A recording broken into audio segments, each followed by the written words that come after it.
अस्सलाम वालेकुम, मैं हूं शाहजेब खानजादा। पाकिस्तान तहरीक इंसाफ में टूट फूट का सिलसिला जारी है। एक एक करके पार्टी ओहदेदार इमरान खान से अलग हो रहे हैं और अब जो इतलात आ रही हैं उसमें मजीद अलहदगियों की तवक्को है।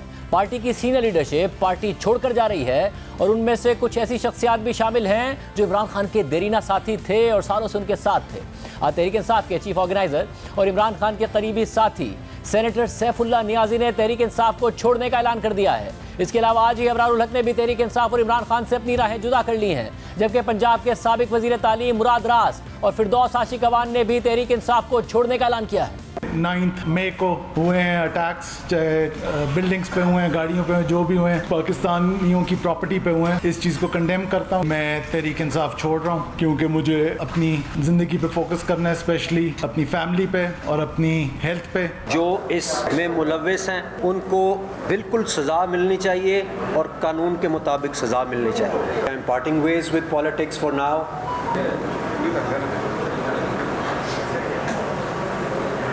जो 9 मई को हुआ उसकी हम जितनी मजम्मत करें कम है। हमारे मुल्क की चीज़ों को नुकसान पहुंचा। हम इमरान खान साहब और PTI से अपने रास्ते जुदा कर रहे हैं।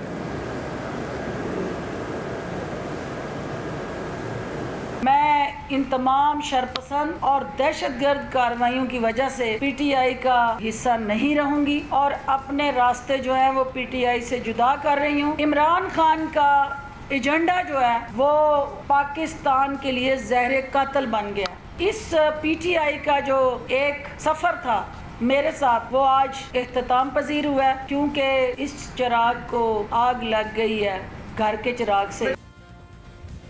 इसके अलावा जियो न्यूज़ के नुमाइंदे हैदर शराजी ने ज़राए के हवाले से दावा किया है कि सेनेटर शौकत तरीन, फलक नाज, ईशान खानजादा और deputy chairman senate Mirza Afridi भी PTI छोड़ सकते हैं, जबकि खैबर पख्तूनख्वा से सेनेटर फिदा मोहम्मद और दोस्त मोहम्मद की भी पार्टी से अलहदगी का इम्कान है। ज़राए के मुताबिक सेनेटर सैफुल्लाह नियाजी की प्रेस कॉन्फ्रेंस के बाद इन सेनेटर्स ने मुशावरत भी की है, जबकि इससे पहले तहरीक इंसाफ के सीनियर नायब सदर फवाद चौधरी, शीरी मज़ारी, आमिर कियानी, मलिक अमीन असलम, फयाज हुसैन चौहान, आफ्ताब सिद्दीकी, जमशेद चीमा, मुसर्रत जमशेद चीमा और मलिका बुखारी समेत मुतअद्दिद ओहदेदारान इमरान खान और तहरीक इंसाफ को छोड़ चुके हैं और अब भी ये सिलसिला तेजी से जारी है।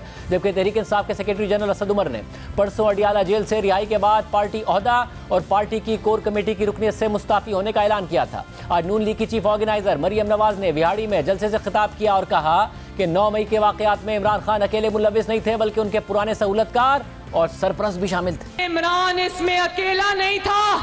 इन हमलों में इमरान खान के वो सहूलतकार जो 2011 से लेकर 2022 तक इसकी सरपरस्ती करते रहे, इसकी सहूलतकारी करते रहे, वो सब भी शामिल है इसमें।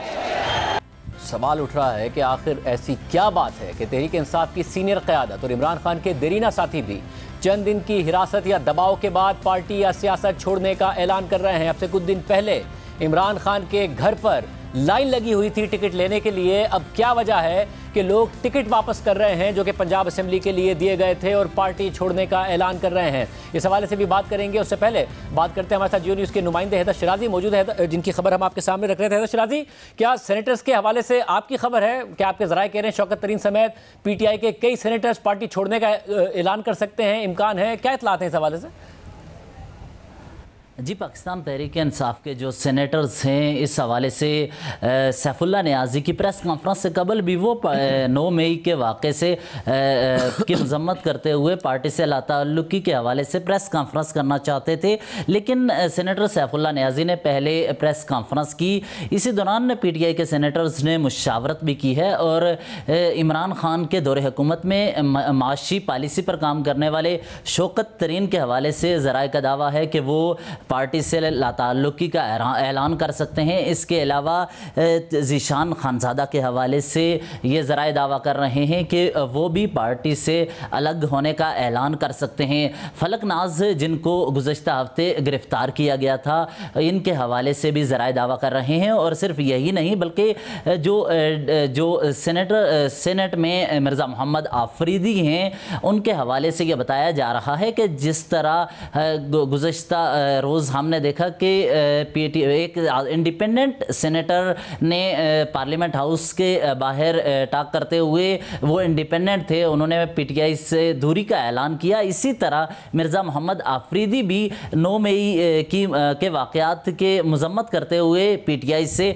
लाताल्लुकी का ऐलान करेंगे। और इसके अलावा अगर बात की जाए दीगर सेनेटर्स की, उनमें हमारे ज़राए ये दावा कर रहे हैं कि फ़िदा मोहम्मद और दोस्त मोहम्मद, ये जो 2 सेनेटर्स हैं, ये भी पीटीआई से अलहदगी का ऐलान कर सकते हैं। और ज़राए ने यह दावा किया है कि पीटीआई के जो टिकट पर मुंतखब होने वाले सेनेटर्स हैं, इन्होंने इस दौरान सेनेटर सैफुल्लाह नियाज़ी की प्रेस कॉन्फ्रेंस के साथ ही ये इस कानूनी मामले पर भी उन्होंने मुशावरत की कि अगर वो पीटीआई के टिकट पर मुंतखब हुए हैं तो उनकी, फिर अगर वो पीटीआई से लाताल्लुकी का ऐलान करते हैं तो फिर उनका स्टेटस क्या रहेगा। इसके अलावा अगर बात की जाए बाकी रहनुमाओं की, तो इंडिपेंडेंट कैंडिडेट तो पहले ही जो पीटीआई के हवाले से पीटीआई के करीब थे, वो उन्होंने तो पीटीआई से लाताल्लुकी का ऐलान कर दिया है। लेकिन अब हमारे ज़राए ने यह भी दावा किया है कि पीटीआई की एक खातून सेनेटर जो कि इमरान खान के दौरे हुकूमत में एक अहम तरीन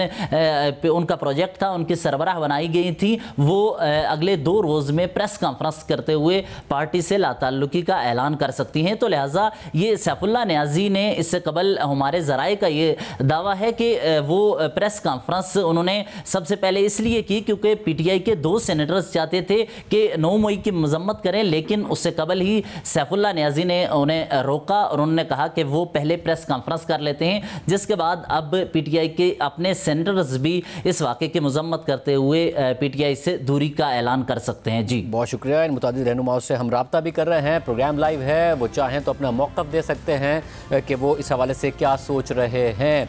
सीनियर सहाफ़ी और तज़कियाकार मुजीबुर रहमान शामी साहब हमारे साथ बोल रहे हैं। शामी साहब बहुत शुक्रिया हमें ज्वाइन करने के लिए। शामी साहब, अपने तवील सहाफ़ती सफ़र में आपने पार्टियां बनती देखी हैं, पार्टियां टूटती देखी हैं। राना सनाउल्लाह साहब ने हमारे प्रोग्राम में ये दावा किया, जब हमने उनसे पूछा कि ये हो कैसे रहा है, क्योंकि ये बहुत तेज़ हो रहा है, इतना सक्सेस रेट तो हमने कभी देखा नहीं किसी पार्टी को तोड़ने के लिए, इस्टेब्लिशमेंट का भी।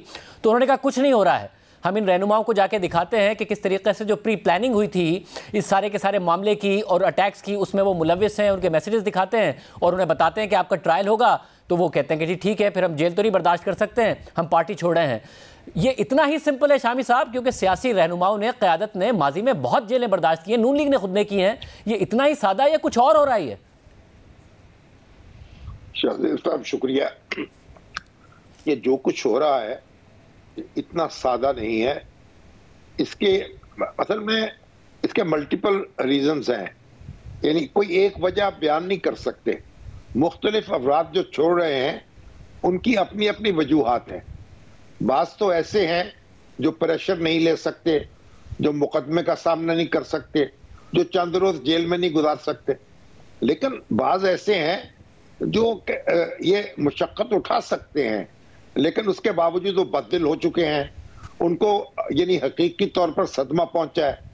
कुछ लोगों में भी रद्द अमल है और उसका वो शिकार हो रहे हैं, और कुछ को मुस्तकबिल जो है वो तारीख नजर आ रहा है। तो बहुत सी वजूहात हैं जिनकी बुनियाद पर ये लोग पार्टी छोड़ते चले जा रहे हैं। देखें, ये इनमें जो बहुत से लोग जो हैं वो नातजर्बाकार सियासी कारकुन हैं। वो इसलिए नहीं आए थे पीटीआई में कि कोई वो जंगजू बनेंगे, कोई गोरिल्ला लड़ाई लड़ेंगे या फौज से टक्कर लेंगे। वो तो एक पॉलिटिकल प्रोसेस का हिस्सा बने थे। आंखों में तब्दीली का ख्वाब था, बड़े उनकी आरजुएं थी, और इमरान खान साहब जो है बदकिस्मती से वो इसका इदराक नहीं कर पा रहे, अब भी नहीं कर पा रहे।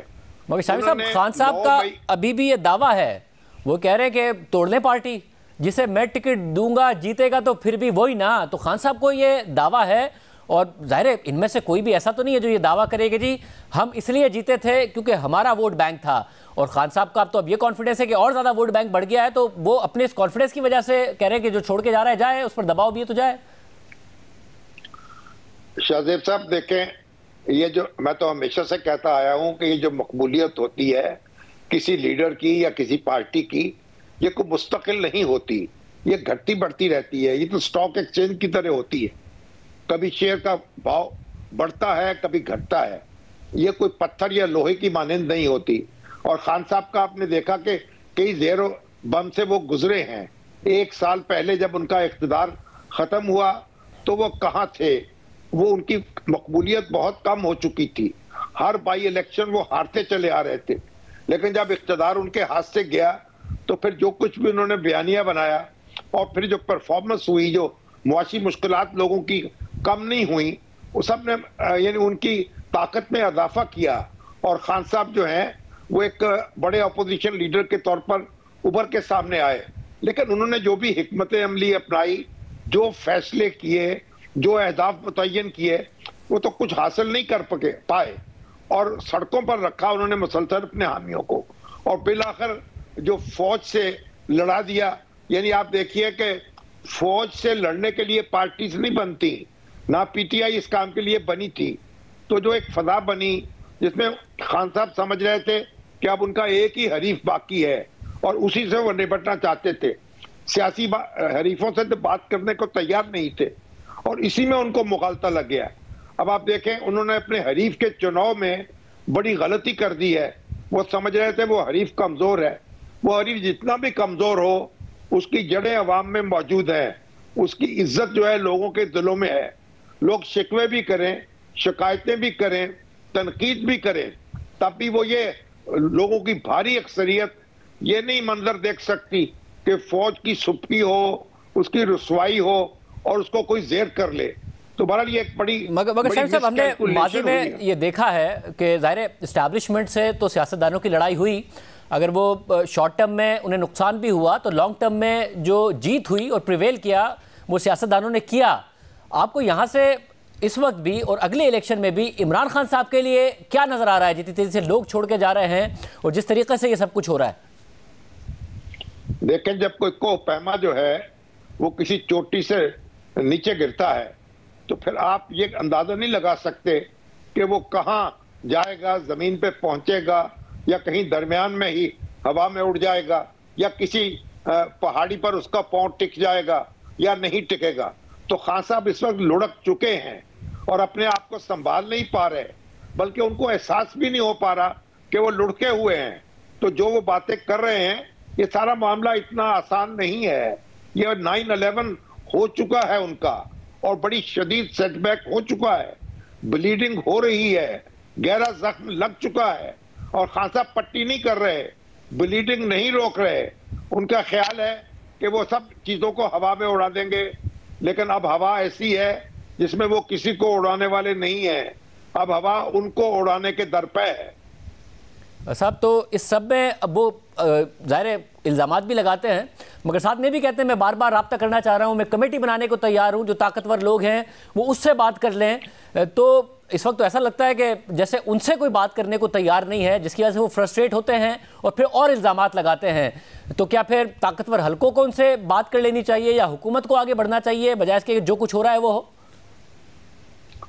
देखिए, ताकतवर हलके तो उनसे बात करेंगे नहीं, क्योंकि वो उनकी तो राय ये है कि जो मामला हो वो हुकूमत से होना चाहिए और वो बराह रास्त फरीक बनने को तैयार नहीं है।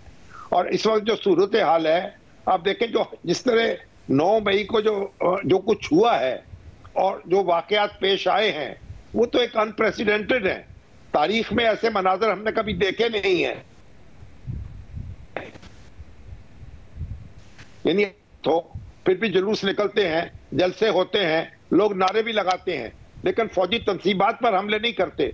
ये जो हमले हुए हैं और उसके बाद जिस तरह उनकी प्लानिंग की बातें आ रही हैं, जिस तरह वीडियोस बनाई गई हैं, जो बदजुबानी की गई है, वो तो सारी चीजें रिकॉर्ड हो चुकी हैं।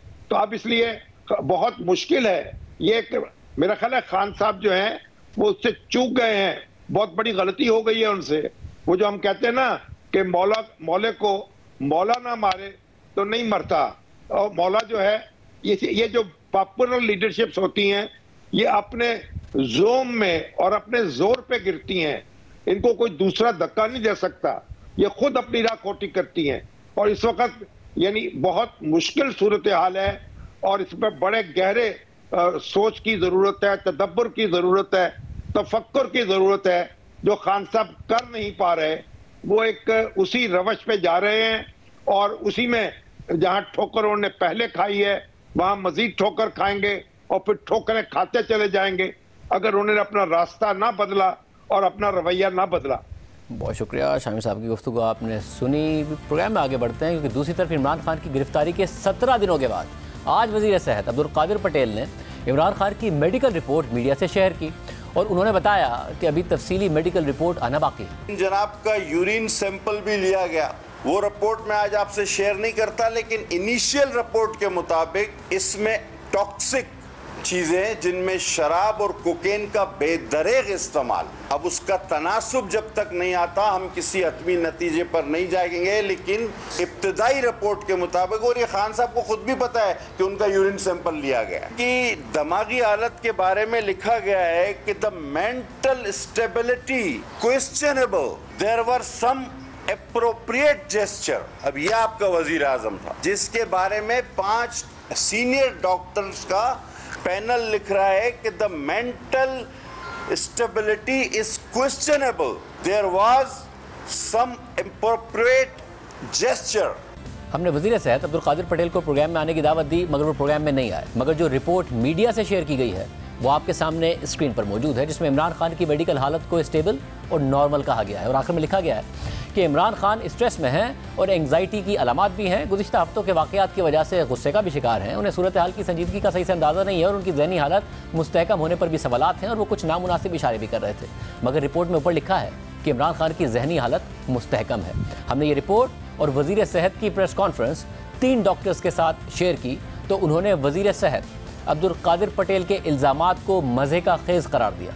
डॉक्टर्स के मुताबिक अगर इमरान खान के टेस्ट 17 दिन पहले किए गए थे तो यूरिन टेस्ट की रिपोर्ट या यूरिन टॉक्सिकोलॉजी रिपोर्ट तो चंद दिनों में आ जाती है। और ये बात समझ से बाहर है कि वज़ीर सेहत 17 दिन बाद भी ये दावा कैसे कर रहे हैं कि अभी इब्तिदाई नताइज आए हैं और हतमी राय के लिए मज़ीद रिपोर्ट्स का इंतज़ार है। डॉक्टर्स ने यह भी कहा कि जो दावे वज़ीर सेहत कर रहे हैं वो इस रिपोर्ट में कहीं नज़र नहीं आ रहे हैं। रिपोर्ट तो खुद बता रही है कि इमरान खान की ज़हनी हालत मुस्तहकम है और जो आखिर में डॉक्टर्स की राय बताई गई है तो गिरफ्तारी के बाद गुस्सा या एंग्जाइटी उनकी ज़हनी हालत पर कोई सवाल नहीं उठाता, ये एक नॉर्मल बात है। और तीनों डॉक्टर्स ने वज़ीर सेहत की बातों को मज़े का खेज़ और बेबुनियाद करार दिया। और वैसे भी अजीब बात यह है कि इमरान खान नैब की कस्टडी में तफ्तीश के लिए तो ज़हनी तौर पर ठीक हैं और उन्हें गिरफ्तार भी रखना ज़रूरी है, मगर वज़ीर सेहत की प्रेस कॉन्फ्रेंस के मुताबिक उनकी ज़हनी हालत ठीक नहीं है।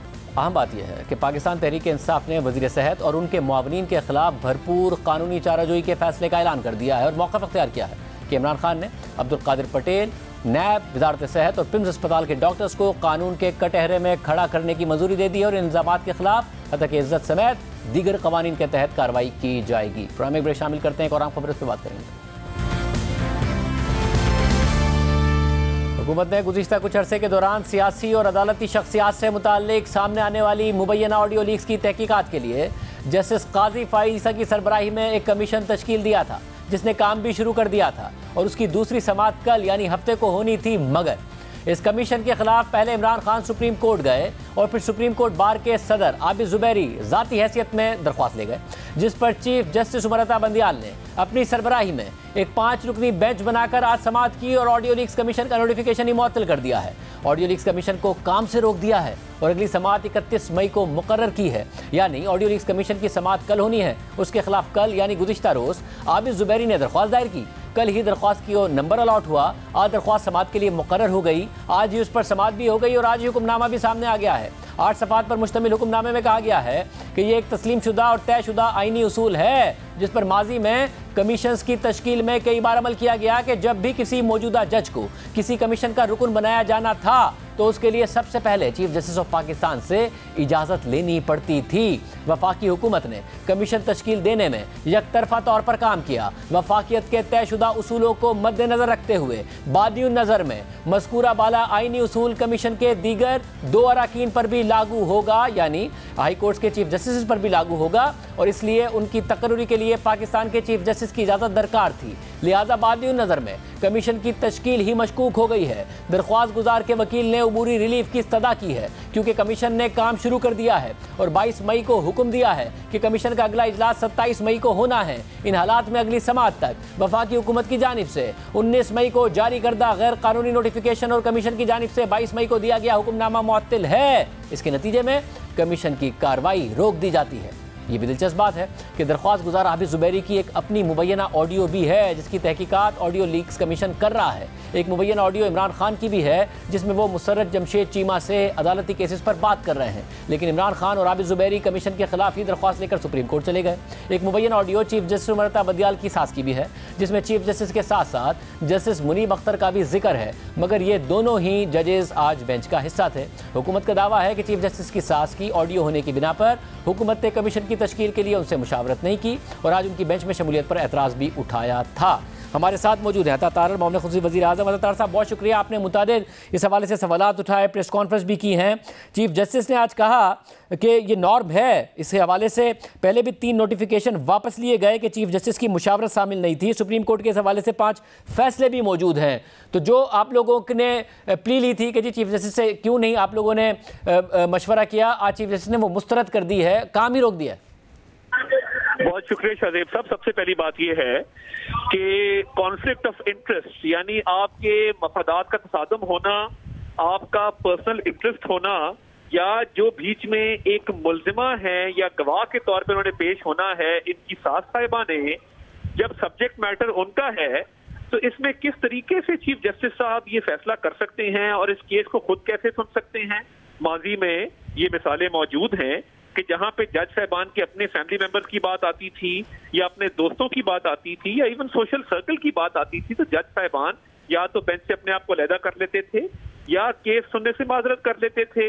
ये बड़ी अजीब बात है कि इंक्वायरी कमीशन एक्ट के तहत एक कमीशन बनाया जाता है और वो सुप्रीम कोर्ट के सीनियर प्यूनी जज उसको हेड कर रहे हैं जो इनकमिंग चीफ जस्टिस हैं सितंबर ऑनवर्ड्स, मगर ये ना कोई बात सुनी जाती है ना फैक्ट्स को देखा जाता है। इस कमीशन की कॉन्स्टिट्यूशन बिल्कुल लीगल थी और मैं ये समझता हूं कि जब आपकी अपनी सास का मामला आया है, ये इंसाफ के तकाजे पूरे नहीं हुए, आपको इस केस को नहीं सुनना चाहिए था। और ये भी आपको मैं जरा माजी करीब में भी ले चलूं कि जब काजी फायजीसा साहब ने ऑडियो रिकॉर्डिंग्स की बात की थी तो यही चीफ जस्टिस थे जिनका नाम उमरता बंदयाल साहब हैं, ये बेंच पे बैठे थे, ये हंस दिए और उन्होंने कहा काजी साहब आगे चलें। तो काजी फायजीसा के जमाने में ऑडियो रिकॉर्डिंग जो थी वो हलाल थी और वो अब हराम हो गई हैं। और मैं ये काजी फायजीसा साहब ने सर्विलेंस की बात की थी और जाहिर है उसके बावजूद ऑर्डर किया गया था कि जो भी ARU था शहजाद अकबर साहब का, उसने डेटा इकट्ठा किया, उसके तहत फिर FBR को कहा गया था। मगर अब एक और बात आज कही गई अदालत की तरफ से और वो ये, जैसे मुनीब अख्तर ने कहा कि वफाकी हुकूमत ने शुगर कोटेड अल्फाज से जुडिशल काउंसिल के इख्तियारात में मुदाखलत की कोशिश की है, क्योंकि जजेस के खिलाफ जो कार्रवाई है वो क्योंकि सुप्रीम जुडिशल काउंसिल कर सकती है, बड़े शुगर कोटेड तरीके से कमीशन बना के आप लोगों ने ये कोशिश की कि उसके इख्तियारात में मुदाखलत की जाए। इसमें मैं पहली बात तो ये है कि जब आप पार्लियामान के इख्तियारात में मुदाखलत करते हैं और पार्लियामान को कानून साजी से रोकते हैं, एक ऐसा कानून जो supreme court practice and procedures act, उसको मार्जे वजूद में आने से पहले ही आपने उस पर अमल दरामद रोक दिया, आप अज्यूम करते हैं कि आप जुडिशरी में बैठ के एग्जीक्यूटिव का रोल भी प्ले कर रहे हैं, गवर्नमेंट का रोल भी प्ले कर रहे हैं, कैबिनेट का रोल भी प्ले कर रहे हैं, पार्लियामेंट का रोल भी प्ले कर रहे हैं।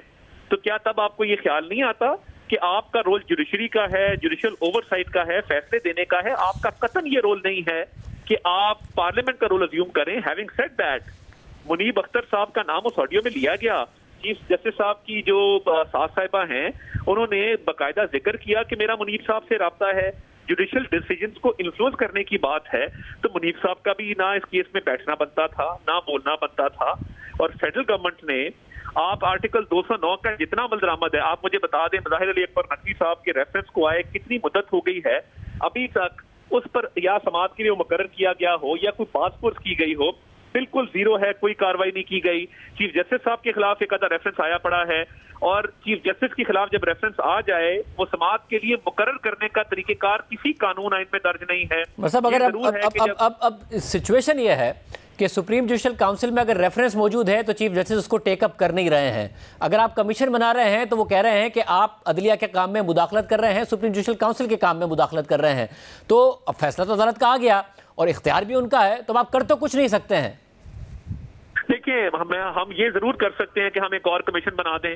ये कितने कमीशन स्ट्राइक डाउन करेंगे और ये गवर्नमेंट के राइट्स को कब तक डिसर्व करेंगे? यानी बात तो ये है कि आपने एक ऐसे मामले की तहकीक करनी है जिस पर जजेस इन्वॉल्व हैं, उनकी फैमिलीज इन्वॉल्व हैं, और आप अगर उस पर स्टे ऑर्डर दे देंगे तो फिर मुझे बताइए कि हम किस फोरम के पास जाएंगे इंसाफ के लिए? और ये बड़ी नाइंसाफी है कि आप कह रहे हैं कि हम जुडिशियल फंक्शन में इंटरवीन कर रहे हैं, यानी इसमें क्या इंटरवेंशन है?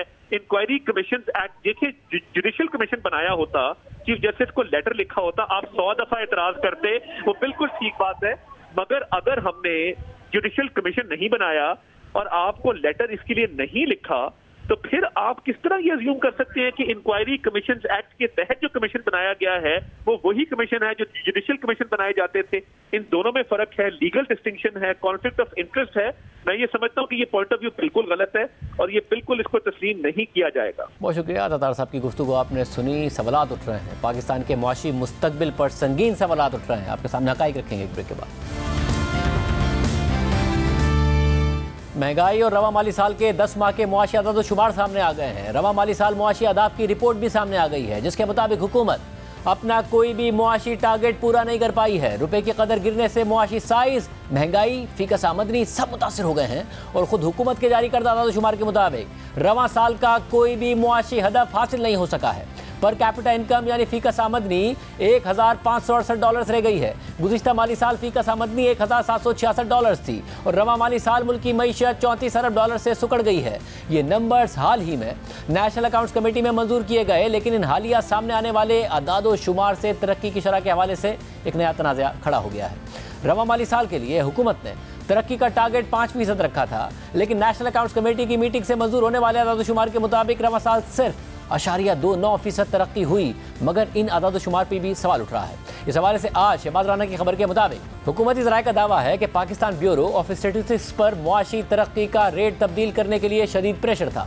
PBS ने पहले -0.5% तरक्की की शरह का तखमीना लगाया था, लेकिन PBS की मैनेजमेंट को दबाव में आकर तरक्की की शरह मस्बत 0.29% करना पड़ी, जिसको नेशनल अकाउंट्स कमेटी ने मंजूर किया। खबर के मुताबिक सैलाब के बाद ज़रूरियात का जायजा लेने वाली रिपोर्ट में हुकूमत ने दावा किया था कि सैलाबों से 10 लाख के करीब जानवर हलाक हुए, जबकि PBS की गिनती के मुताबिक गुज़िश्ता साल सैलाबों से 2 लाख जानवर हलाक हुए। इससे हुकूमत और PBS दोनों की साख पर सवालात उठते हैं। इसी तरह नेशनल अकाउंट्स कमेटी की रिपोर्ट के मुताबिक रवा माली साल माल मवेशियों में 3.8% इजाफा हुआ, जबकि ये ग्रोथ रेट तो सैलाब से पहले वाले 2.3% के रेट से भी ज्यादा है। बल्कि 9 साल में 3.8% की लाइफ स्टॉक में तरक्की नहीं देखी गई थी, मगर हुकूमत ने सैलाब के साल में दिखा दी है। दूसरी तरफ हुकूमत के जारी करदा अदाद शुमार के मुताबिक रवा माली साल में सनती तरक्की -2.9% रही, मगर इस पर भी सवाल उठ रहे हैं, क्योंकि लार्ज स्केल मैन्युफैक्चरिंग में -8% की शरह रिकॉर्ड की गई, तो स्मॉल स्केल मैन्युफैक्चरिंग में मस्बत 9% की शरह रिकॉर्ड की गई है। द न्यूज़ में अम्मार हबीब खान के आर्टिकल के मुताबिक इस गिरती हुई मईशत में कैसे मुमकिन हुआ कि लार्ज स्केल मैन्युफैक्चरिंग -8% हो, मगर स्मॉल स्केल मैन्युफैक्चरिंग की शरह मस्बत 9% हो। यह समझ से बालातर है, क्योंकि स्मॉल स्केल मैन्युफैक्चरिंग में स्मॉल और मीडियम इंडस्ट्रीज तो बड़ी इंडस्ट्रीज के लिए ही अशिया बनाती हैं, और यह नामुमकिन है कि बड़ी इंडस्ट्रीज की तरक्की की शरह मनफी हो मगर छोटी इंडस्ट्रीज की मस्बत हो। दूसरी तरफ हुकूमत ने सिर्फ तरक्की का टारगेट मिस नहीं किया है, बल्कि बजट खसारा बढ़ गया और सिर्फ दरामदात को कंट्रोल करके करंट अकाउंट खसारा ही कंट्रोल किया जा सका। पाकिस्तान का कर्जा एक साल में 43,000 अरब रुपए से बढ़कर 57,000 अरब रुपए पर पहुंच गया है, यानी एक साल में 33% का इजाफा हुआ है। दूसरी तरफ IMF प्रोग्राम को लेकर भी गैर यकीनी बरकरार है, और इस गैर यकीनी में डॉलर इंटरबैंक में 285 रुपये 15 पैसे का है, मगर एक दफ़ा फिर ओपन मार्केट और इंटरबैंक का फ़र्क बढ़ गया है। ओपन मार्केट में डॉलर 310 रुपये का हो गया है, और इस रेट पर भी डॉलर आसानी से दस्तयाब नहीं है, यानी एक दफ़ा फिर तरसीलात ज़र मुतासिर हो सकती हैं। पाकिस्तानी करेंसी डिफ़ॉल्ट करने वाली श्रीलंकन करेंसी से भी नीचे जा रही है और महंगाई श्रीलंका से भी ऊपर जा रही है, जबकि डॉलर की कदर बढ़ने से इंपोर्टेड महंगाई और बढ़ेगी।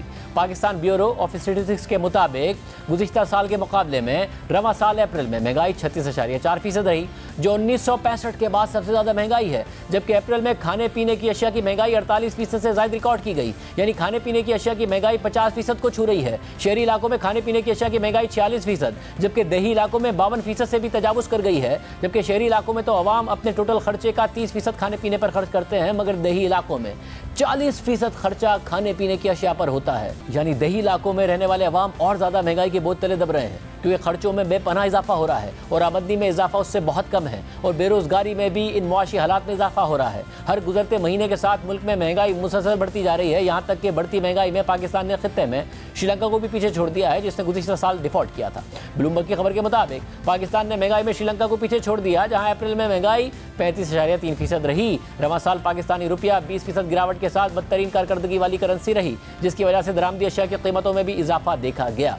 हुकूमत का दावा है कि IMF की शराइत पूरी कर दी हैं, जिससे महंगाई में भी इजाफा हुआ, मगर बार बार के हुकूमती दावों के बावजूद IMF से स्टाफ लेवल मुआहिदा नहीं हो सका है। बात करेंगे नुमाइंदा न्यूज़ मेहताब हैदर से। मेहताब साहब बहुत शुक्रिया शो में ज्वाइन करने के लिए। आज भी वज़ीर आज़म बात कर रहे थे तमाम शराइत हमने पूरी कर दी हैं, क्या कुछ नज़र आ रहा है कि मुआहिदा हो जाए, कोई ऐसे इम्कानात हैं?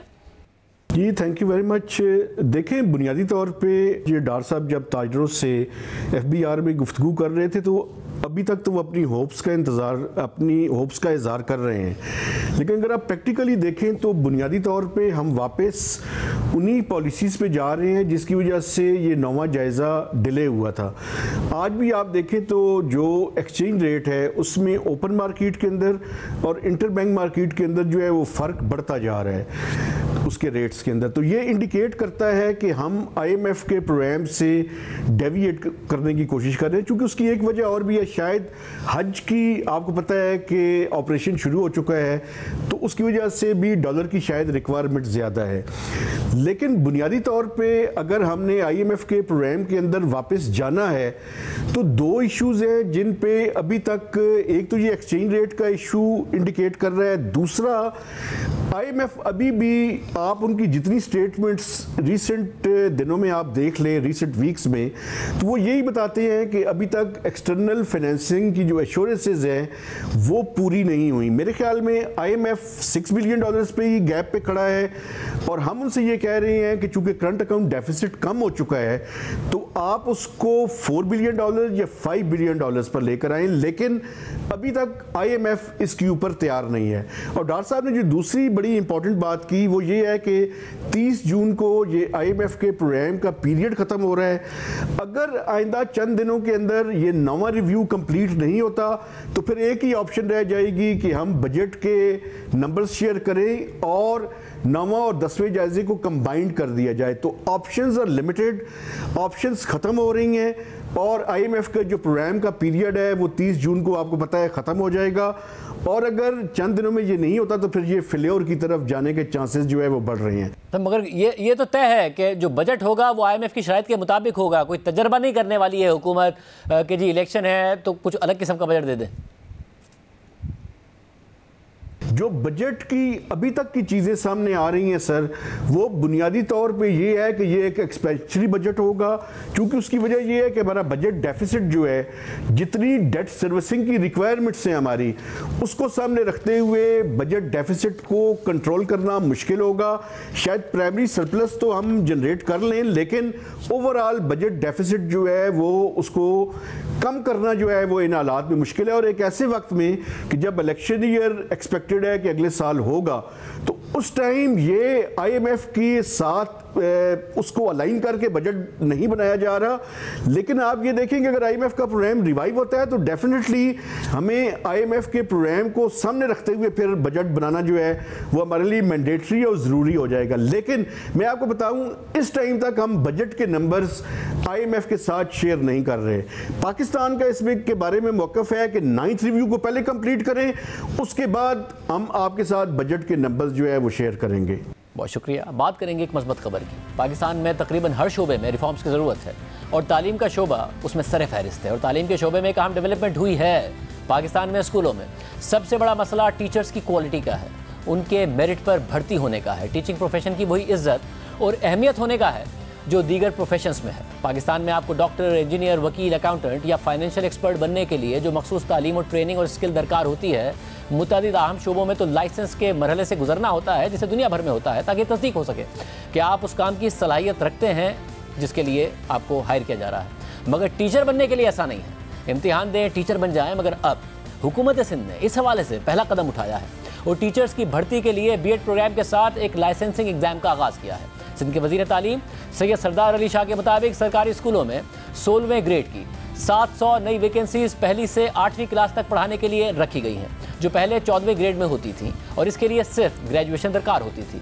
और अब B.Ed प्रोग्राम के ग्रेजुएट्स अगर लाइसेंसिंग का इम्तिहान क्लियर करेंगे तो 16वें ग्रेड में भर्ती हो सकेंगे, जिससे टीचिंग प्रोफेशन की क्वालिटी, तनख्वाहें और वक़ार बढ़ाने में मदद मिलेगी। इस पॉलिसी के तहत जो पहले से मौजूद गवर्नमेंट स्कूल्स के असातिज़ा हैं वो अपनी मौजूदा नौकरी को जारी रख सकते हैं, मगर अगर वो समझते हैं कि वो ये एग्ज़ाम क्लियर कर सकते हैं तो वो इम्तिहान देकर अपनी तरक्की के मरहले को तेज़ कर सकते हैं। यानी माजी में काबिलियत हो ना हो, आप अच्छा पढ़ाते हो या ना हो, कोई फ़र्क नहीं पड़ता था, मगर अब अपने वक्त पर आपकी तनख्वाह और ग्रेड बढ़ने के सिलसिले से हटकर मेहनत करने और लाइसेंसिंग एग्ज़ाम क्लियर करने से आपकी तरक्की का रास्ता तेज़ हो सकता है।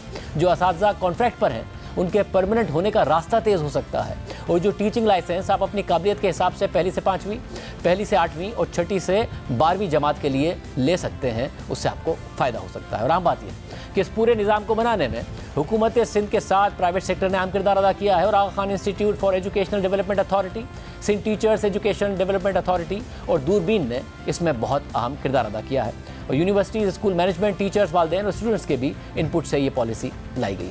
इजाज़त दीजिए, अल्लाह हाफ़िज़।